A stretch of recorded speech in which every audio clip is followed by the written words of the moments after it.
আপনার বাচ্চা তো আচ্ছা ঢুকতে দে ঢুকতে দে ঢুকতে দে ঢুকতে দে এবার ঢুকতে দে।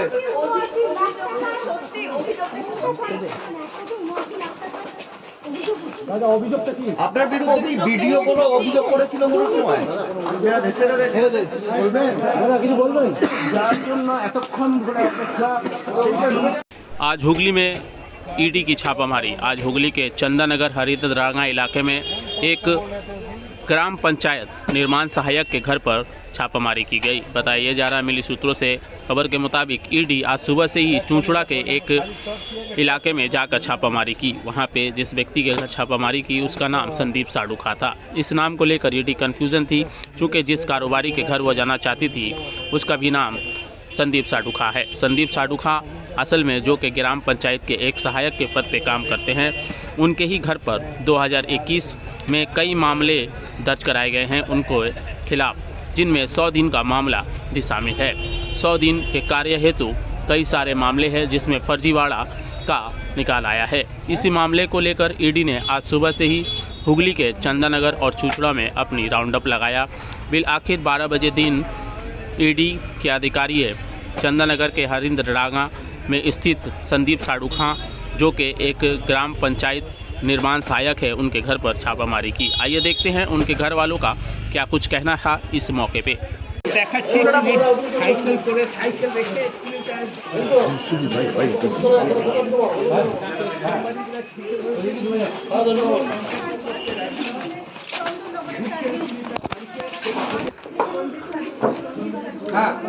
ওদিকে চামা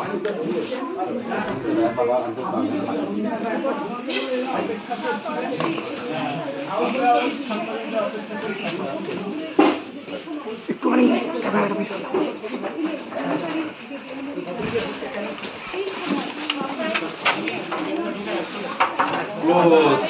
বন্ধু কি বলছিল আপনাদেরকে? এই তো আপনারাই যা এসছেন আর কেউ আসেনি। হ্যাঁ, কি বলছিল আপনাদেরকে? কারা এসে বললো যে কারা এসছে বাড়িতে? ইডি এসেছে। হ্যাঁ, কি বললো আপনাদেরকে? কি বললো মানে আমি সন্দীপ বাবু কোথায়? অফিস গেছে, থানা খুলে জগৎপুরে গেছে। কি করেন উনি? এনএসএল কাজ করে। মানে খানাকুল ওখানেই? হ্যাঁ। আগে কোথায় কাজ করতেন? আগে বেলমুড়ি। আচ্ছা। ধনেখালি বেলমুড়ি। আচ্ছা, সেখানে কিসের কাজ করতেন? ওখানেও এনএসএল। তারপর ওখান থেকে কোথায় যান? ওখান থেকে জগৎপুর। আজকে ইডি যারা আধিকারিকরা এসেছেন তারা এসে কি বললেন কি আপনাদের? এসে বললেন যে বাড়ি দেখবো। Enforcement director. हाँ हाँ अब आपके अलावा कोई है करने का जेंट्स है कोई जेंट्स কেউ আছে? আর পুরুষ কেউ আছে? আর কেউ নেই। পুরুষ মানুষ নেই, কেউ নেই। কে কে থাকে বাড়িতে? এই তো সন্দীপদা কি করেন? উনি পঞ্চায়েত অফিস কি করেন? উনি চাকরি করে। চাকরি কোন পঞ্চায়েত? পদে? কোন পঞ্চায়েত? এনএসএল। হ্যাঁ, এনএস কোন পঞ্চায়েতে? ওই খানাকুল। কি করে? খানাকুলে আছে এখন? আগে কোথায় ছিল? नंबर ওখানে গেছে, খানাকুলে গেছে। পঞ্চায়েত ইয়েতে ধনেখালিতে ছিল না? বেলমুড়িতে ছিল তো? হ্যাঁ বেলমুড়িতে। কতদিন আগে? এখন কোথায়? এখন তো থানা খুলে রয়েছে। খানাকুল কোন পঞ্চায়েতে চাকরি করেন? জগৎপুর। জগৎপুরে না? জগৎপুর কোন পদে? কোন পদে? নির্মাণ সহায়ক তো? হ্যাঁ, হুম। নির্মাণ সহায়ক। কতদিন আগে বদলি হয়েছেন ওখানে? বছরখানেক হয়ে যাবে। আচ্ছা। কত বছর ধরে পুরো এই পঞ্চায়েতে আছেন উনি? কত বছর ধরে চাকরি করেন? বেলমুড়িতে কবে থেকে আছেন? বেলমুড়ি থেকে তো এখন ট্রান্সফার হয়ে গেছে। বেলমুড়িতে কতদিন ছিলেন? কবে থেকে ছিলেন? অত তো আমার মনে নেই, আমি অত হিসেব বলতে পারবো না। আচ্ছা, আপনার কে হয়? আমার স্বামী আপনার নাম কি? মৌসুমীর সাথে। আর হাজবেন্ডের নাম? সন্দীপ সাথে। সন্দীপ সাধুকা। কতদিন আগে চাকরি পেয়েছেন? মানে চাকরি কতদিন আগে জানেন? এত আমি তো মানে আমি আসার আগে তো চাকরি পেয়েছে, এবার আমি তো অত বাড়িতে কে কে থাকেন? বাড়িতে তো আমরা দুজন আর উনি। আপনার শাশুড়ি? হ্যাঁ। কি নাম ওনার? মলিনা। হ্যাঁ, মলিনা। মলিনা সাধুকা। এই ইডি এসছে, আপনার স্বামীর কথা জিজ্ঞাসা করছে, কি বলবেন? তা তো আমি কি করে বলি, তাহলে তো ওনার সঙ্গে পঞ্চায়েতের 100 দিনের কাজের দুর্নীতি নিয়ে তদন্তে এসছেন ওনারা, কি বলবেন? উনি তো বেলমুড়ি পঞ্চায়েতে চাকরি করতেন, হ্যাঁ ওখানে একটা দুর্নীতি হয়েছিল বলে অভিযোগ। তাহলে তো ওনার সাথে যোগাযোগ করতে হবে। আমি তো ব্যাপারে কিছু জানি না, বলতে পারবো না। আচ্ছা, আপনি জানেন না? না, অফিসের ব্যাপারে আমি আর কি এই জানি। বাড়ি কি আপনাদের নিজেদের? হ্যাঁ, কতদিনের বাড়ি? 84-এর বাড়ি। আর সন্দীপের বাবা হচ্ছে অমল সাধু, উনি কি করতেন?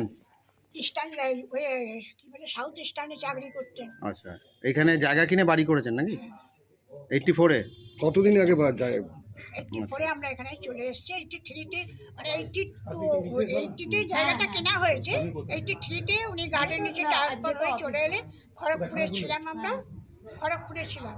খড়গপুর থেকে উনি গার্ডেন নিচে চাকরি ট্রান্সফার হয়ে এলেন 83-তে, আর 84-এ বাড়ি করে চলে এসেছি। আচ্ছা, আর এখানে আপনার ছেলে কবে চাকরি পেয়েছে জানেন? ছেলে তো চাকরি পেয়েছে বলছি আপনার, উনি এইটে মারা গেছে, হুম। তার আগে পেয়েছে। 2008-এর আগে? হ্যাঁ, আচ্ছা। 8-এ চলে গেছে, তার আগে। ও তো ধনেখালি একটা পঞ্চায়েতে ছিল তো? হ্যাঁ, কোন পঞ্চায়েতে সেটা তো আমি অত জানেন না, ডিটেইলসে বলতে কথা পারবো হয় না। না আপনাকে। তো আমরা এখন খানাকুলে আছে? এখন খানাকুলে বসে। রোজ যায় পঞ্চায়েতে, যায় রোজ? হ্যাঁ হ্যাঁ, হ্যাঁ, চাকরি বেরিয়ে গেছে তো। তা আজকে তো এসছে ইডি, এসছে ইডি, তারা তদন্ত করতে এসছে পঞ্চায়েতের দুর্নীতি হয়েছে নাকি 100 দিনের কাজে। সেগুলো তাহলে ওনার সাথে ফোনে ওনার কথা সঙ্গে বলতে যোগাযোগ হবে। করুন, ফোন আমরা তো নাম্বার আর দিয়ে দাও। অফিসের ব্যাপারে হ্যাঁ, বলবো। ফোন নাম্বার- আপনার নাম কি? আমার নাম তো মনিনা সাধুকার। 1 কোটি 79 লাখ টাকার অভিযোগ উঠছে। দাদা অভিযোগটা কি? দাদা কোনো অভিযোগ কিছু বলবেন? দাদা কিছু বলবেন? যার জন্য এতক্ষণ ধরে অপেক্ষা সাধু খায়, এই মাপকাছি তিনি সাইকেল করে সাইকেল রেখে তাকে সাংবাদিকরা ছিটে ঢুকছেন তিনি তার বাড়িতে। সেই ছবি আমরা সরাসরি দেখাচ্ছি।